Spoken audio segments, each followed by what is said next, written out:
Okay, so it's February 23rd. I'm recording another video. This is going to be part 2 about Twetch. And let me just tell you, so much happened in the last 24 hours that I have to make another video about Twetch and other things you can do, things I've learned, how I got this really cool NFT, how easy it is to set up NFTs on here as your profile pic, because I could tell you Twitter, it doesn't have anything on Twitch. I got this little list here, so like I've always done, I try to keep it to the top 3, and let's cover those. So I'm going to try to keep this between, I don't know, maybe 5 to 10 minutes. I don't want to go through things too fast, but this is just something I want to talk about because I don't know how more people aren't on this, and it's probably just because there's a little bit of a price you got to pay to start using it, but other than that, I'm still loving it. I've played the Flappy Taco. I've looked in and out of the NFTs. I got some information on how to set the NFT and all that. So let's go over it. So first thing, what is Rarecandy.io? Because when I hit this, I was thinking, what does this have to do with Twitch? Anyway, Rarecandy is like Twitch's NFT Marketplace, right? I think it's exactly made for Twitch. So I go to explore here, Rarecandy.io, by the way, and we have this Fox Syndicate. All right, BSV is the token, which is another thing we're going to talk about. But there's 44, so 4,444 most feral and ferocious NFT foxes on the blockchain. I am thankful enough to have somebody give one of these to me for like a little over $2 or something like that, welcoming me to the Twitch community, and they're all sold out. They sold out in like 15 minutes. But you can get one of these instead of your profile pic. I'm going to show you how to do that. And let's just talk about what else is on Twitch. So this is Rarecandy. Like I said, it's their NFT marketplace. They have a Chrome wallet that you can use to sync with this. And I'm going to show you that too. So here's my profile page. I've got this set up. I've got this ring around. The color of the ring shows like the rarity of the NFT, and then it's got my username here. And just in the last 24 hours, I've written 22 Twetches, and I own 2 items now, and I've earned $9. So it's pretty awesome. All these are people that have replied to me, followed me. So it's awesome. I was just for like a couple of hours, I was just going back and forth with this, just looking at it, thinking the possibilities of everything that can be done with this is just crazy, and everything's done on chain. So it's really, really cool.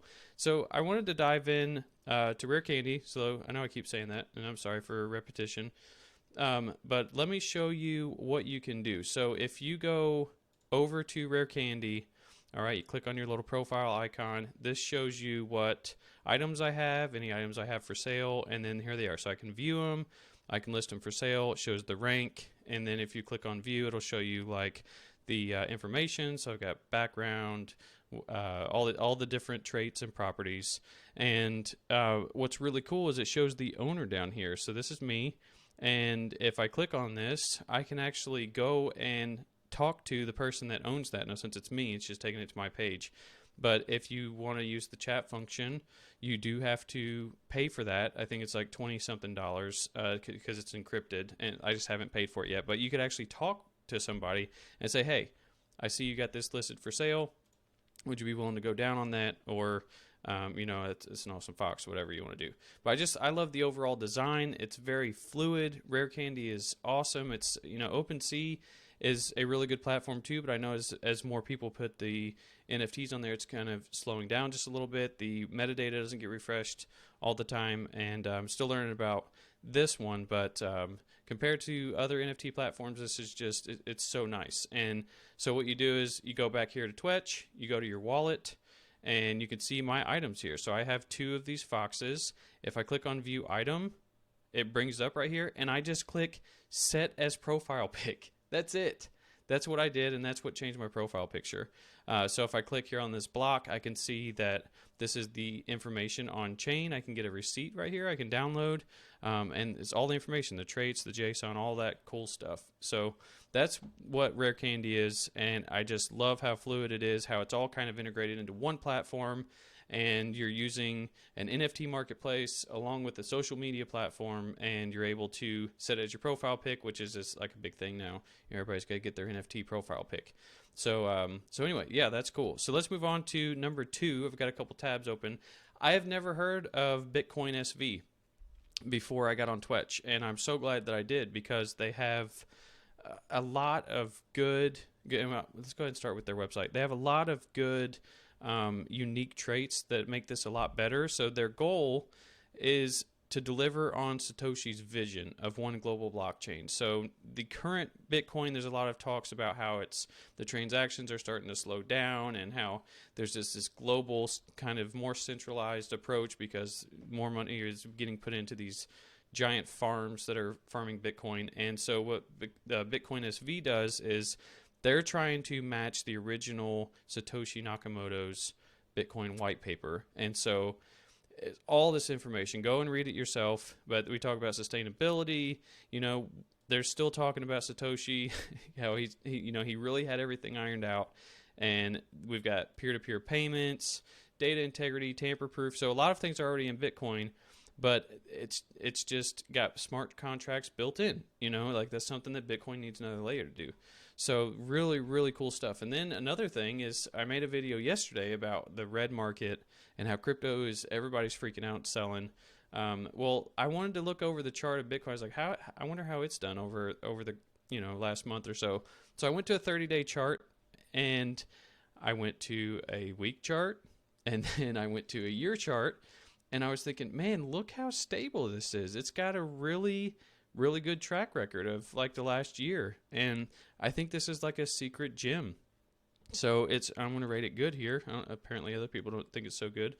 But I really think that this needs to be expanded upon, needs to be available in some other marketplaces, because what it's doing right now is it's changing the way we interact with blockchains. And I think there's a really, really good chance that Twetch is going to make it because they are using this Bitcoin SV token. And so that was the second thing I wanted to talk about. And then the third thing, the Twetch wallet, it's a Chrome extension. So if I go over to Rarecandy, you can see I'm already logged in, but it's just like MetaMask where you click on it and you can see everything in your wallet. So this is my current balance, got $19.40. So I can deposit and send it. And then this is the currency. And then if I go here, you can see which NFTs. And what I like about this is it groups them. So you can see Fox Syndicate 2. If I click on that, it expands them. So if I did have a collection of, like, what's the big one? The apes, like the Yacht Club or something like that. You can just minimize it, and there we go. And it'll show you the whole group. And then if you want to see all of them, you just click on it to expand. And then I can also click on the NFT and send it directly to somebody. It's got the description, all the properties I can see right here from my wallet. And it's so fast. It's so fast. So as I'm clicking around, you can see everything that's going on. It's like real time. It's not slow. MetaMask tends to be a little on the slow side. And other ones like the Coinbase wallet, they're just a little slower. And this is just super fast. So here's all of my transactions, things that have happened, and then settings. I can change my password if I want, or show my secret recovery phrase, whichever I want to see, But then you can go right back to Twetch, and you can see everything that's going on. So those are really the three things I wanted to focus on, because being in and out of this platform has really been fun, and it's neat to do how you use this versus Twitter. One other thing I will show you, if you're creating a post and you've linked this to Twitter, there's this little upside down bird. I found this from a couple of people. If you type out your tweet, your Twetch, and I say, I'm making this as an example for my latest video, okay, to show how to tweet. We'll say how to tweet with Twetch. That's a tongue twister, isn't it? Okay. So I'm going to put this here, and I'm going to put, let's see, what is it? Is this an emoji? No, not safe for work. Okay, agree. All right, I don't know what those are. Are those GIFs? Oh, those are memes. Okay. So I don't know. Here, smiley face with old school way. All right, so then if I click on this, you can see it's white. Click on it, it's blue. When I click on it, it's blue. When I hit post, it posts it to here, okay? So my transaction is successful. If I go to my profile, let me refresh, I have been noticing this a couple times. It just needs to be ironed out, but I just hit refresh, and then I should see it here. Okay, so I'm making this as an example, and then if I go over to Twitter, here's my profile, or let me go to my profile, and there it is. I'm making this as an example for my latest video to show how to tweet with Twetch. So it's a real cool integration. So I can use Twetch as my main platform and still tweet at the same time.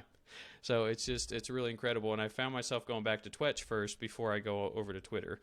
If you do want to use this mobilely, just like on a mobile device, just be aware there are some typing inconsistencies I've noticed with my keyboard. And what I did was I went to Twetch on my phone, and then I clicked, like I use Chrome browser, I clicked the 3 dots here, and then there's one that says like add Twetch to home screen. This one says create shortcut, but what that does is it'll make an icon on your home screen that is the Twetch icon, and you can use it more like a mobile app. So that's pretty cool. But that's it. This is part 2 of I'm probably just going to post more cool things on Twetch. And I'm really still loving the platform. Like I just got a couple notifications, just made 9 cents after I posted that. So it's just really cool. So go check it out. And if you have any questions, put them in the comments. Let me know how much you love Twetch. Let me know if you want me to make a 3rd video on Twetch, and I'll find some more to talk about. All right, I'll see you guys in the next one.